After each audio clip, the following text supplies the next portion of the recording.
যুদ্ধের আবহের মধ্যে সোশ্যাল মিডিয়ায় দেশবিরোধী পোস্ট করার অপরাধে বসিরহাটের শাকচোড়া থেকে সাইফুদ্দিন আহমেদ নামে এক যুবককে গ্রেপ্তার করল পুলিশ। সামাজিক মাধ্যমে দেশবিরোধী তথা বিতর্কিত পোস্ট করে শ্রীঘরে যুবক। বসিরহাট থানার শাকচোড়া এলাকা থেকে সাইফুদ্দিন আহমেদ নামে এক যুবককে গ্রেপ্তার করল বসিরহাট সাইবার ক্রাইম থানার পুলিশ। এই যুবক সামাজিক মাধ্যমে নিজের প্রোফাইলে একাধিক বিতর্কিত ছবি সহ দেশবিরোধী প্রচুর পোস্ট করে, যেখানে দেশের প্রধানমন্ত্রী ও সেনাবাহিনীর মহিলা আধিকারিকদের ছোট করে দেখানো এবং পাকিস্তানের প্রধানমন্ত্রী ও তাদের সেনাবাহিনী আধিকারিকদের পক্ষ নিয়ে সোশ্যাল মিডিয়ায় পোস্ট করে ওই যুবক।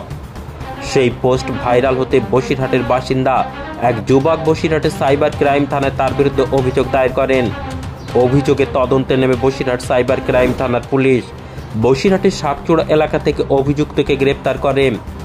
ধৃতকে 3 দিনের পুলিশে হেফাজতে চেয়ে বসিরহাট মহকুমা আদালতে আজ পেশ করল পুলিশ। এমএস নিউজ বাংলা চ্যানেলের পরবর্তী খবর সবার আগে পেতে ইউটিউবে চ্যানেলটি সাবস্ক্রাইব করুন, ফেসবুক পেজ ফলো করুন, ফলো বাটন ক্লিক করুন, সেই সঙ্গে খবরটি ফেসবুকে প্রচুর পরিমাণে শেয়ার করুন।